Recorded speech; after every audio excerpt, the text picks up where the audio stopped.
దేవునికి స్తోత్రం. నేటి ఉదయకాల వాక్య సందేశం వింటున్నటువంటి ప్రియమైన దేవుని బిడ్డారా, మీకందరికీ మన ప్రభువు రక్షకుడైన యేసుక్రీస్తు నామం పేరిట నా యొక్క వందనములు, శుభములు మీకు తెలియజేస్తుంటున్నాను. ఈ దిన వాక్యమును మనం చదువుకుందాం. యోబు గ్రంథం 22వ అధ్యాయము 28వ వాక్యం. నీవు దేనినైనా యోచన చేయగా అది నీకు స్థిరపరచబడును, నీ మార్గముల మీద వెలుగు ప్రకాశించును. ఈ యొక్క ఉదయకాల సమయంలో పరిశుద్ధాత్మ దేవుడు ఒక బలమైన వాగ్దానము మనతో చేస్తుంటున్నాడండి. ఏదైతే ఆలోచన చేస్తారో అది నీకు స్థిరపరచబడి నువ్వు వెళ్ళు మార్గం అంతట్లో కూడా వెలుగుగా ప్రకాశింపజేస్తానని దేవుడు వాగ్దానం చేస్తుంటున్నాడు. అయితే ఈ యొక్క వాగ్దానము మన జీవితంలో నెరవేర్చబడాలి అంటే, ఈ యొక్క వాగ్దానం మనం స్వతంత్రించుకోవాలంటే,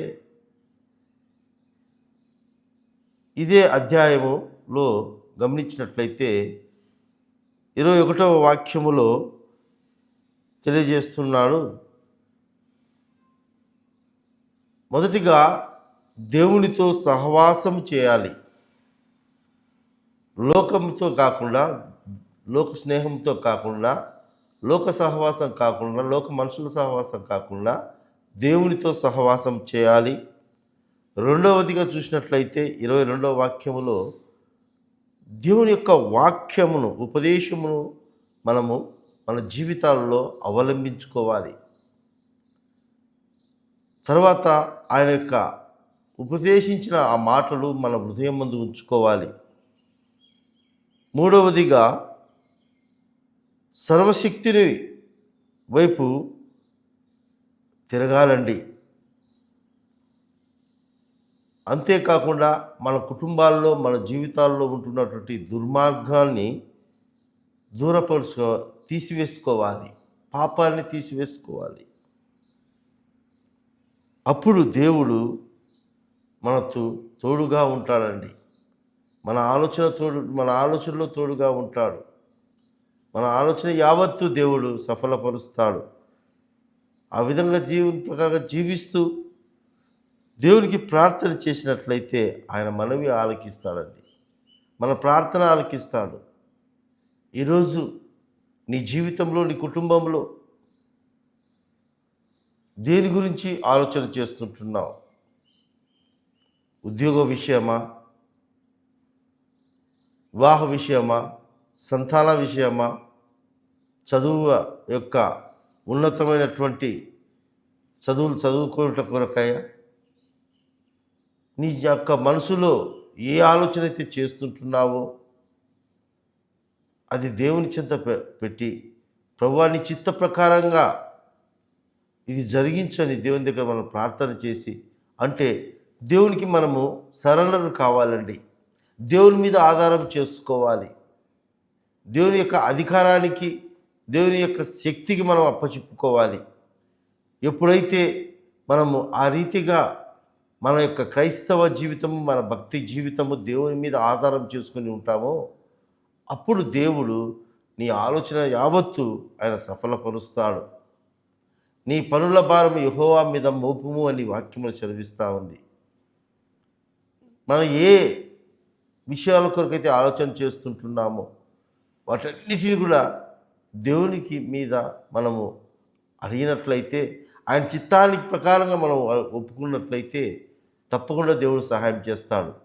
దేవుని చిత్తం తెలుసుకోకుండా నా చిత్తమే నెరవేర్చబడాలి, నేను అడిగిందే జరగాలి అని దేవుడి దగ్గర మొండి ప్రార్థన మనం చేయకూడదండి. అది దేవుని చిత్తంలో ఉందో లేదో మనం మొదటగా తెలుసుకోవాలి. ఎప్పుడైతే అలాగ తెలుసుకుంటామో మనం జీవితాలలో మన ప్రార్థనకు జవాబు పొందుకుంటామండి. అదే ఇక్కడ వాక్యము సెలవిస్తూ ఉంది.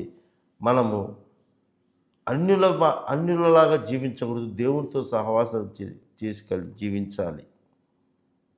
ఆయన యొక్క ఉపదేశాల మీద మనం మనసు దృష్టించాలి, వాక్యమందు దృష్టించి నమ్మాలి.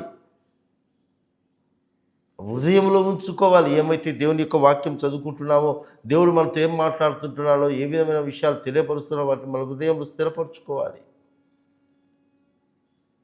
అప్పుడే మన యొక్క జీవితంలో దేవుడు మన ఆలోచన స్థిరపరుస్తాడు. అంతేకాదు, నువ్వు వెళ్ళే ప్రతి చీకటి మార్గం అంటే అది సమస్యలనే, అది అనారోగ్యాలనే, అది కష్టాలనే, అది ఇబ్బందులనే, అది ఏ సమస్య అయినా చీకటితో సమానమండి. అలాంటి మార్గం అంతట్లో కూడా దేవుడు వెలుగుగా ఉంటాడండి. నీ తోడుగా ఉంటాడు ఆయన. నీకు ఏ కీడు రాకుండా, ఏ అపాయం రాకుండా, ఏ నష్టం రాకుండా, ప్రతి పరిస్థితిలో సమస్యల్లో కూడా దేవుడు తోడుగా ఉండి చీకటి అంతటిలో నీ చీకటి లాంటి నీ జీవితంలో దేవుడు వెలుగును ప్రకాశింపజేస్తూ తోడుగా ఉంటాడు. ఎంత చక్కటి వాగ్దానము ప్రియమైన దేవుని బిడ్డారా. ఈ ఉదయకాల సమయంలో దేవునితో సహవాసాన్ని ఏర్పరచుకుందామండి. దేవునితో సహవాసం ఏర్పరచుకోవడం వల్ల మన ఆలోచన యావత్తు సఫలపరచబడమే కాకుండా మనం వెళ్తున్నటువంటి మార్గంలో ఆయన వెలుగుగా మనతో ఉంటానని వాగ్దానం చేస్తుంటున్నాడు. కనుక ఈ ఉదయకాల సమయంలో సర్వశక్తిని వైపు మనం తిరుగుదామండి. ఆయన యందు, ఆయన శక్తికి, ఆయన అధికారానికి మనము లోబడదాం. ఆయన యొక్కతో సహవాసం చేస్తూ మనం ధ్యానించినట్లుగా ఆయన యొక్క ఉపదేశాన్ని, వాక్యాన్ని మనం శ్రద్ధగా వింటూ వాటి ప్రకారంగా జీవిస్తూ ఆ విన్న మాటలు మన హృదయంలో ఉంచుకొని